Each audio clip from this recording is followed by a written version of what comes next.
Bonjour, on est le 9 février aujourd'hui et il fait très beau. On est dans le sud de l'Alsace et comme vous le savez, j'ai un site internet http://liopro.com/maginot et je me trouve entre Bivelle et Fétérouze dans la forêt près du golfe de la Largue. Et en me promenant dans une forêt que je n'ai pas encore explorée, je viens de trouver les restes de fondation d'un ancien abri très grand qui fait environ 6 mètres sur 4 de large. Et ce qui est intéressant, c'est qu'il est noté nulle part sur aucune carte et il est très bien caché. Ici, il est en lisière de forêt, donc c'est soit une position française, soit une position allemande, parce que les combats ont tellement changé de place entre de l'autre côté où il y avait les positions allemandes, vers le bois pointu, et ici où il y avait les Français, mais ils faisaient que traverser la Largue jusqu'à que le front se stabilise. Alors comme il n'y a aucune inscription, c'est difficile de deviner à qui appartenait réellement ce bloc.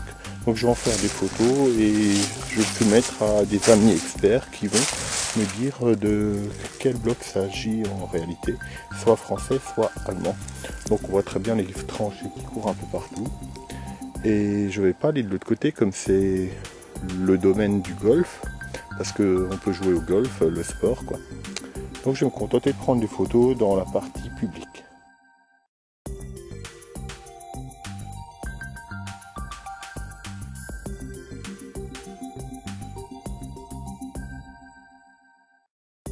Voilà pour ces quelques photos. Pour ma part, je vais continuer en direction de Fétérouze pour voir si je trouve autre chose. Donc vous voyez, le bloc est très grand, je marche sur les remparts qui sont près d'1,50 m de large. Je ne sais pas de quoi c'est composé de quoi, c'est un abri sur le métro ou de branchage. En tout cas, les fondations sont dures. Donc les entrées étaient là-bas. Donc je vais continuer ma balade. On voit qu'il y a un ruisseau en bas. Et c'est tout ce que je peux dire pour l'instant de cet endroit. Hormis qu'il y a des trous là-dessus. Et ce qui est intéressant, comme on est en lisière de forêt, vous voyez la tranchée ici, c'est que si vous vous éloignez d'une dizaine de mètres, je vais vous montrer la vue qu'on a. C'est des grands champs entre Stéphane-le-Haut et Fétérouze, vous voyez la vue dégagée. Donc qui aurait pu penser qu'il y avait quelque chose ici? Ce que vous voyez tout là-bas, c'est Stéphane-le-Haut, vers le Mirador là-bas, et cette forêt, c'est ce qu'on appelle le bois pointu. Et tout au fond, tout là-bas, tout au fond du champ, vous avez Fétérouze environ 4 km d'ici. Et donc, tout ça, c'était rempli de tranchées. D'ailleurs, on en voit des vestiges encore. Et il y a eu vraiment des très très grands combats dans le coin, surtout au fond là-bas, au bois pointu. Donc comme je vous ai dit, derrière il y a le golfe. Et moi je vais longer cette forêt, il n'y a même pas de chemin. Et si je trouve quelque chose, je rallume. Donc je vous dis peut-être à tout à l'heure si je trouve quelque chose. Sinon, vous voyez au loin là-bas Fétérouze, tout là-bas. Les premières maisons du village en fait, vous voyez le tracteur et tout au loin là-bas c'est le village de Fétérouze, à plusieurs kilomètres. Et il y a beaucoup de vent, donc je me tourne exprès dans ce sens pour que je puisse vous parler. Il faudrait que j'explore encore cette lisière de forêt tout du long là-bas, ça je ne l'ai pas encore fait. Et je reviens de là-bas, vous reconnaissez le Mirador. Et ce qu'on a trouvé avant, c'était juste ici, donc j'ai fait toute cette distance, donc j'ai tout fouillé, j'ai rien trouvé hormis quelques tranchées. Je suis allé tout au bout du bois là-bas, j'ai traversé le champ vert, et maintenant je reviens par ici. Et je fonce tout droit pour finalement me retrouver de l'autre côté et voir s'il y a quelque chose. Maintenant mon problème c'est de trouver un chemin pour aller directement là-bas car les champs sont labourés et la terre est horriblement grasse. Donc je vous dis à tout à l'heure. Présent à Stéphane-le-Haut, j'ai parcouru tout ce que je vous ai dit avant et ça fait environ 6 ou 7 km que j'ai fait à pied dans un terrain particulièrement difficile dans la mesure où il est très difficile de progresser dans la boue et j'ai même dû couper le champ. Alors comme je vous ai dit, on est à Stéphane-le-Haut et la route que vous voyez tout là-bas, ici vous pouvez la deviner, tout le bois qui est derrière s'appelle le bois pointu. J'ai déjà fait une vidéo là-dessus, il y a même un mémorial. Il y a eu de terribles combats et c'était vraiment tout du long de la rivière le Niederlargue. Et cette route mène jusqu'à Meuslargues et plus loin jusqu'à Ferrette. et il y avait des tranchées. Comme dit, j'ai déjà fait une vidéo dessus que je vous invite à regarder.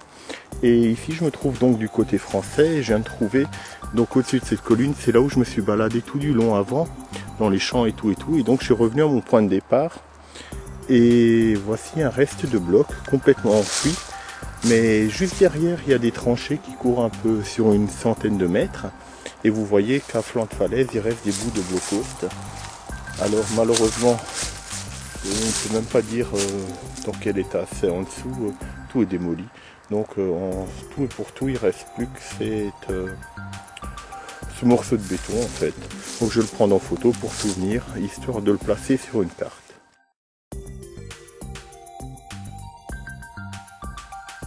Après ce cliché qui va me servir de référence pour faire ma carte qui est sur mon site et sur les futurs DVD que je vais faire. C'est peut-être rien à voir, mais au moins ça me fera un repère et ça laissera toujours une trace. Donc comme je vous ai dit, je suis revenu à mon point de départ.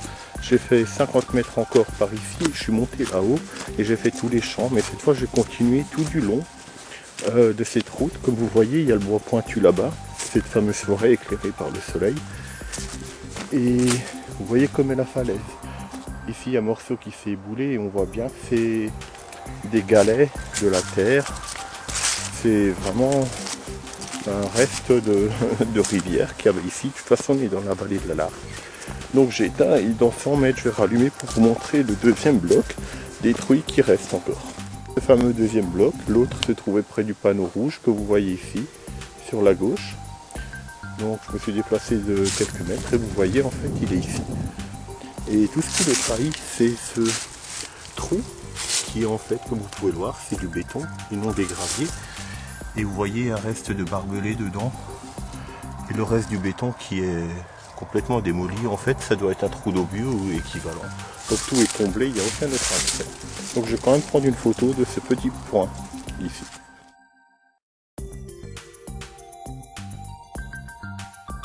Donc voici pour ce reste de bloc qu'on peut deviner, il commençait ici. Tout ce qui est en mousse en fait c'est du béton en dessous et il se terminait là. Et tout le reste est comblé, comme dit il y a des tranchées. Alors moi je continue dans ce sens et je rallume si je trouve quelque chose. Donc à tout à l'heure.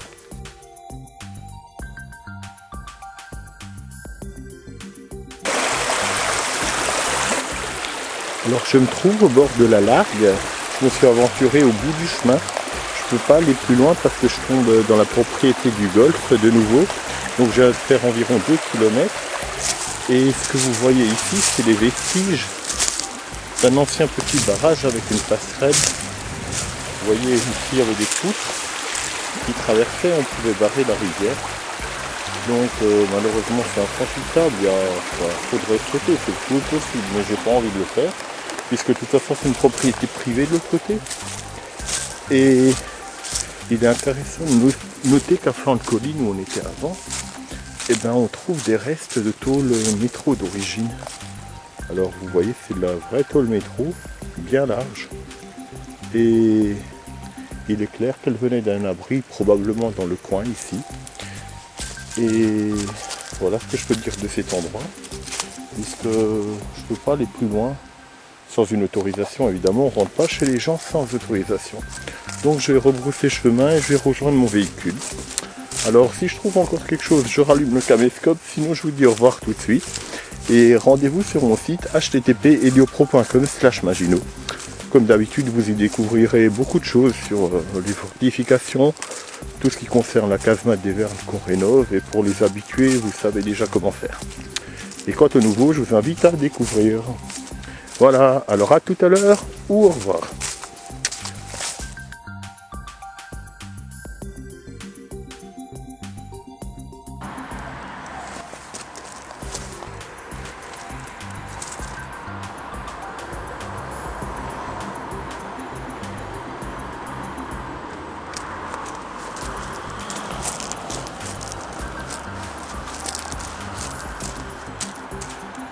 Alors je me suis déplacé, je suis toujours à ces poids le haut, mais cette fois j'ai pris ma voiture et j'ai exploré depuis tout au fond là-bas où vous voyez les voitures, toute cette colline, et je n'y ai rien trouvé qu'un reste de tranchée en très bon état d'ailleurs.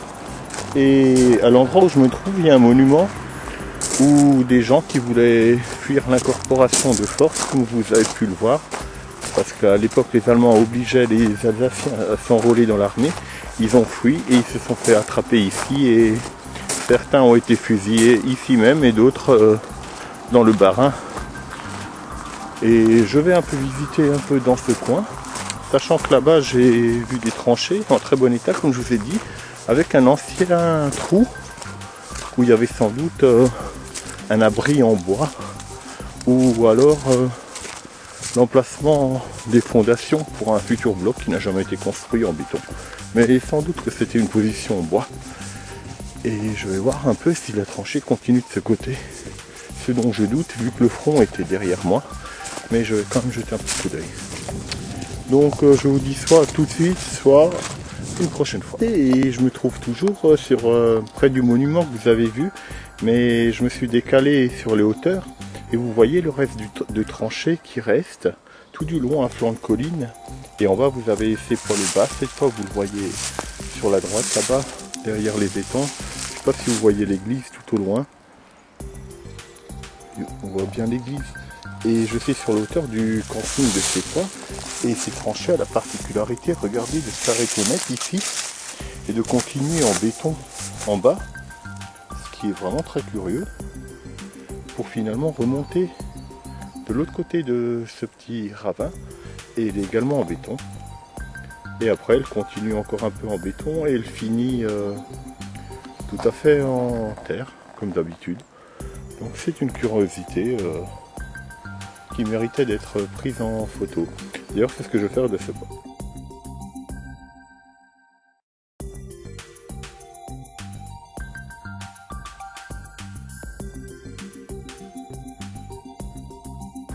Pour ma part, je vais encore me déplacer un petit peu pour voir si je trouve quelque chose tant qu'il fait jour. Et puis on va arrêter pour aujourd'hui. Donc je vais continuer dans cette direction, donc vers Sépois-le-Bas. Côté en bas, il faut savoir que là où il y a l'ancien camping, où vous voyez les emplacements en bas, et ben c'était tout simplement l'ancienne gare de Sépois-le-Bas. Donc la voie continue jusqu'à Fétérousse, puis à Bonfoil en Suisse, qui se trouve à environ 7 km d'ici, dans cette direction là-bas. Donc comme je vous ai dit, je vais aller continuer tout droit là-bas pour voir s'il reste des vestiges. Et à savoir qu'ici c'est partout de la falaise. Il n'y a qu'à voir les ravins qu'il y a un peu partout. Regardez la hauteur, il y a facilement 15 mètres jusqu'en bas. Donc je vais faire tout le tour bien gentiment et essayer de voir un peu où ça me conduit. Donc je rallume si je trouve quelque chose. Revenu sur ma fameuse tranchée en béton, mais de l'autre côté cette fois. Et je suis allé explorer tout le bois. Vous voyez là-bas, forme de sapin. Et en dessous il y a deux positions des excavations en fait qui laissent penser qu'il y avait des gros abris mais en bois, ou en rondins de bois en tout cas, où tout autour courent des tranchées vraiment bien marquées, en bon état encore. Donc ça devait être une position forte au-dessus de la gare, mais sans béton, uniquement en bois, je suppose en tout cas. Il faut imaginer du barbelé et tout. Et voici ces tranchées en béton qui courent de ce côté cette fois, qui descendent là en bas, et puis qui remontent de l'autre côté. Et après, sur une centaine de mètres, elle continue en terre battue et puis finalement elle s'enfonce dans la forêt. Donc je vais descendre là et rejoindre mon véhicule. Je vous dis donc au revoir et cette fois j'éteins pour de bon. Donc je vous dis à bientôt et moi je range le matériel parce que je risque de tomber en le tenant d'une seule main parce que l'angle est quand même de 45 degrés.